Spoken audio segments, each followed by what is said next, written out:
السلام عليكم، كي دايرين؟ لاباس عليكم؟ نتمنى تكونوا كاملين بخير وعلى خير. اللي ان شاء الله غادي نتقاسم معكم واحد العراضه اللي كانت جاتني على غفله، يعني كيف كيقولوا الدقيقه 90. ما عرفت راسي بهاد الناس اللي جايين عندي حتى الليل وما جايين الصباح والصباح بكري، لانهم كانوا قابضين الطياره. واحد صديقتي الزوج ديالي ما شافوش 14 سنه، كنت جا عنده هو وولده. المهم غادي نتقاسم معكم الدجاج محمر رافقته بالخضار، كذلك الحمات ديال الملج بالسفرجل والبرقوق والديسير. بقاو معايا هانتوما ما تمشيو فين، ولو ان كل شيء جاني على غفله وبالزربه. نتوما كتعرفوا حنايا المغربيات ضروري ما كان نوجدوا وكنفرحوا بالضياف ديالنا. المهم يا البنات غادي نبدا بالحامض، كنطحنو بالقشره ديالو، كنضيف عليه الملحه خير الله، وكنزيد الميها وكنطحن هذاك الشيء. كنطحنهم مزيان ومن بعد كنغسل واحد الغسله للدجاج، كندير نعطيه فركه ديال بصح نيت، لان الدجاج خصو يتغسل مزيان.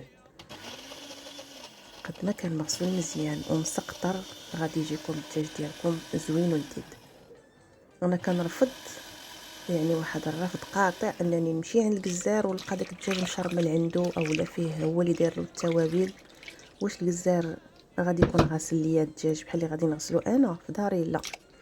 اولا هذيك الكفته ديال الدجاج ديال صدر الدجاج كتجيبوها مطحونه، علاش اللي ما تجيبوش صدر الدجاج وانتم تغسلوه مزيان بحال هاد الغسله هذه ومن بعد طحنوه على يديكم. المهم هذه وجهه نظر. كنشد هكا هذاك الخلطه اللي درت كنغسل، يعني كندير ليه بحال شي حمام. المهم دابا غادي ندوز التوابل. الزعفران شعره اللي ما كيخطانيش، الزنجبيل والكركم. هذا الكركم كيجيبوا لي خويا العزيز الله يحفظه ليا من مكليس، هو ديال الهند. وكندير حتى الابزار وكنخلط غير بالماء.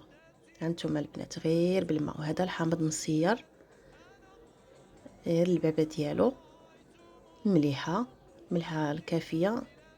ما تنساوش بان الدجاج راه مغسول بالملحه وهذا والحامض. خليت انا داك الدجاج يتسخطر وجيت كنوجد ليه هذا الشيء هذا.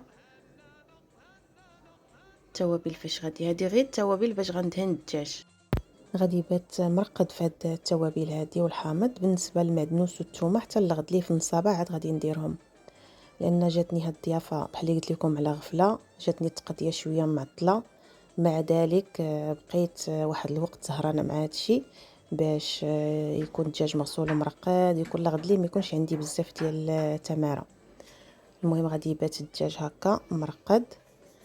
ولا غد ليه الصباح وجدت هذاك الفطور، فقت شويه بكري وجدت الفطور مع داكشي اللي موجود في الدار. نتوما مالين الخير، راكم عارفين اي بيت مغربي ما شاء الله معروفين المغاربه بالجود والكرم.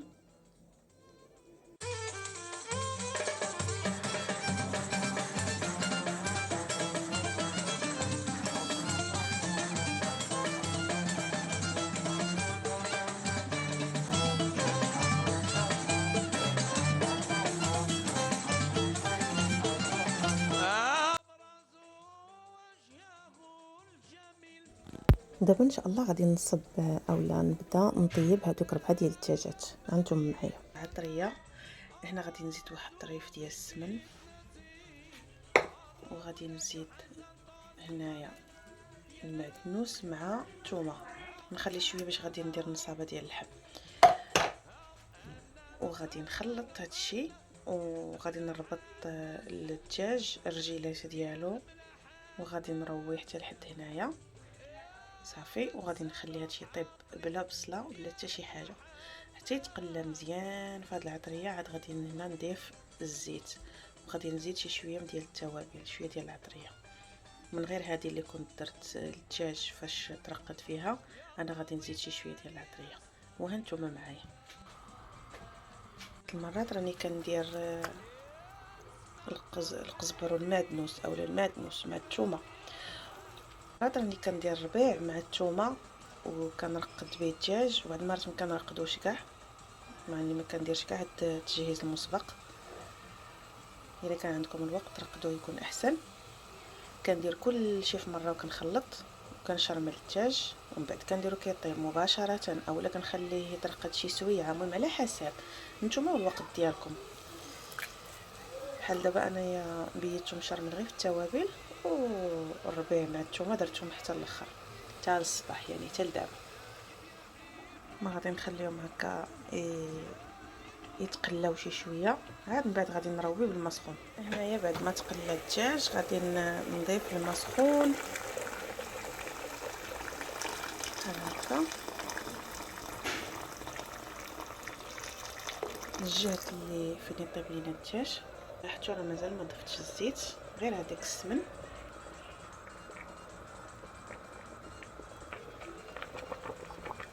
دابا غادي نضيف شويه ديال الزيت البلديه، الجهه فين غيطيب لينا هاد الدجاج.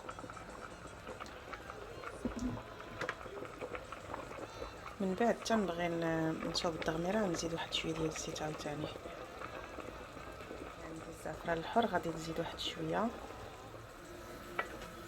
بحال اللي كتذكروا بانني فاش درت ترقيده الدجاج درتها بالزعفران الحر والتوابل. دابا غادي ندير التوابل النصابه ديال الدجاج نفسها اللي وضعت. غادي نزيد غير الهيل، ها هو الكركم، زنجبيل، الابزار، ديروا معلقه زعفران شعره.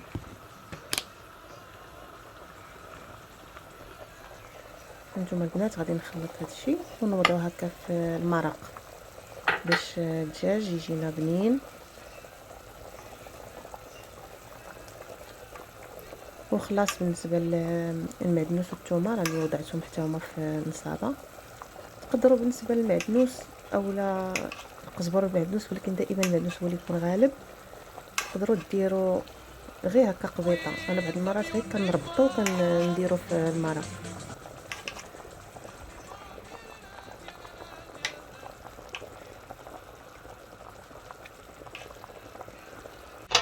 هنا عندي اللحيمه ديال الملج. من بعد ما خليت هنايا الدجاج كيطيب غادي ندوز غادي ندير العطريه اللحم. بحال اللي كتلاحظوا هنا عندي الثومه والمعدنوس، غادي نضيف عليها مليحه غادي يطيب لينا اللحم، السكينجبير، الابزار. هنا ضفت الزعفران الحر، غادي نضيف الكركم. تبارك الله هذا راه على اللون، شوفوا غير اللون اللي عاطي الدجاج، شوفوا اللون اللي عاطي الدجاج هو والزعفران الحر. عندك الكركم والزعفران الحر زوين للطياب، شي حاجه اللي هي طبيعيه احسن من هذاك الملون. حاولوا تيفيتيو كاع هذاك ملون اصطناعي. وانا نحاول ندير لكم غير لقطات، ما غاديش نقدر نصور كلشي.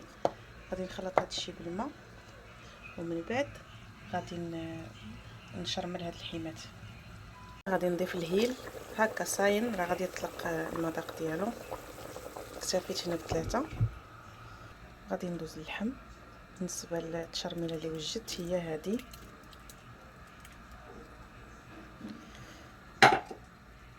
هذه كامل من الجهتين.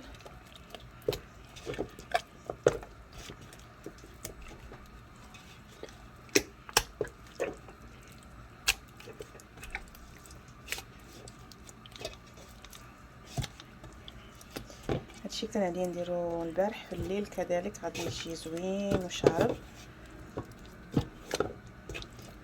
ولكن ماشي مشكل حتى النهار بنهارو راه كيجي زوين.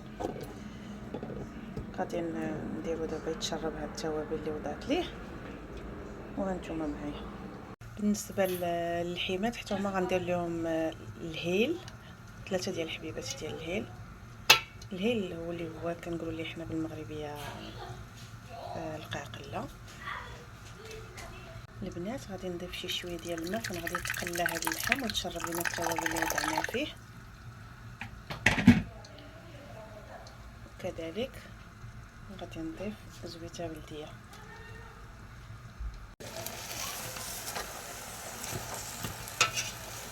دابا غادي نقلي اللحم. دابا بعد ما شرب من الداخل هذيك التوابل اللي دايره ليه. شوفوا غير سمحوا لي راني شاده غير بيد وحده. شوف دابا غادي بلاتي البنات، دابا غادي نزيد البصله باش حتى هي تشحر مع اللحيمات. تقدروا تزيدوها دابا، تقدروا ديروها مع اللحم في الاول. غادي نخليوها تاخذ حقها مزيان حتى هي تشحر. من بعد غادي نروي ونخلي اللحم على واحد النار اللي هي مهيله يطيب فيها. لكن دابا غادي نضيف واحد شويه ديال القرفه. شوفوا البنات، ممكن تضيفوا واحد الرشيشه ديال القرفه هكا، ممكن ديروا عود ديال القرفه، لكم اختيار. انا ما بقاتش عندي القرفه عواد، داكشي درت هذه ديال الغبره. هنايا عندي السفرجل، غادي نغسلو مزيان، نحيد ليه هاد القشره هذه ديالو وغادي نقطعو وغادي نديرو يتسلق.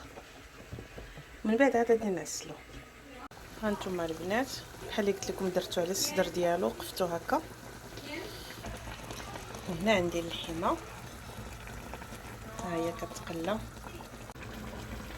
غادي نخلي اللحمه تقلى مزيان ومن بعد غادي نغطي عليها، يعني نسد عليها الكوكوط ونخليها طيب على المهل. البوطه ما غاديش نجهد فيها. وبالنسبه للسفرجل اللي غادي نرافق به اللحم، غادي نغسلوه ونقطعوه وغادي نديرو يتسلق في الماء.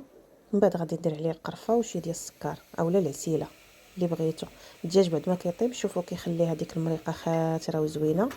غادي ندهنو بالزبده فقط، تقدروا ديروا الزبده والزعفران الحر صافي. غادي ندخلو يتحمر وغادي ندوز لهذيك المريقه. غادي نزيد عليها البصله باش غادي ندير التغميره. البصله غير قطعوا خير الله الا بغيتو يعني قد ما بغيتو التغميره قد ما تزيدوا البصله. وهنا في هذه المرحله غادي نضيف الزيت البلديه وغادي نخلي هذيك البصيله طيب. ومن بعد ما طيب غادي نعري عليها، نبقى مقابلاها وانا كنحرك حتى نتحصل على واحد التغميره. غادي نبدا نوجد في السلطه ديالي. غادي نغسل كاع هذاك الجلبانه المعلبه والمايس، ضروري ما تغسلوهمش. شفتوا هذيك الكشكوشه اللي كدير، نغسلوهم مزيان بالماء، نخلطهم مع الروز ومع الطون. المهم كلشي كيعرف يدير هاد السلطه هذه. غادي نشارك معكم غير مقتطفات. هانتوما شوفوا هنا البصيله راه بدات كتغمر بحال اللي قلت لكم. غادي فاش نوضع البصله في الطنجره غادي نخليها طيب ونغطي عليها، وفاش غادي طيب عاد غادي نزيد الكبده. ومن بعد غادي نبقى مقابله البصيله بحال هكا وانا كنحرك حتى توقف في زيتها، حتى تولي هذيك البصيله مدغمره مزيان. خديت واحد البلاطو اوفال قدمت فيه كاع هذيك الخضر اللي وجدت على شكل سلطه. هنا الدجاج بعد ما كيتحمر على خاطرو. غادي نقدم للضيوف ديالي 3 ديال الدجاجات، والدجاجه الرابعه نخليها تفرق. وهادو مقيلات ديال النحاس وضعت فيهم التغميره مع الزيتون، كيجي الشكل ديالهم زويونين.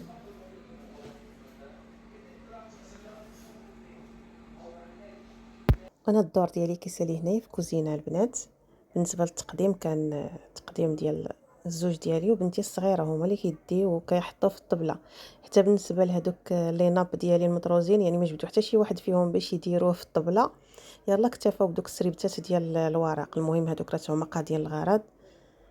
كان هذا هو الشكل النهائي ديال الدجاج. درت حطه يعني ماشي بلديه، غير الدجاج هكا مع التغميره. حاولت نرافق بالخضر باش ما يجيش الدجاج هكا يعني تيقهم.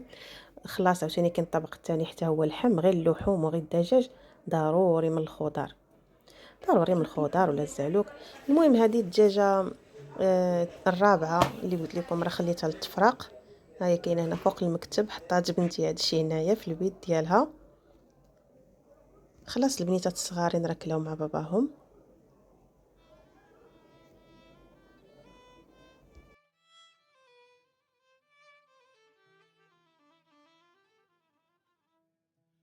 يا الشمس العاشية وبالنسبه للطبق ديال اللحم بالملج كيجي الشكل ديالو هو هذا، راه مكتوب السفرجل والبرقوق، كيجي مدغمر، كتجي المريقه يعني عاقده بحال اللي كتلاحظوا.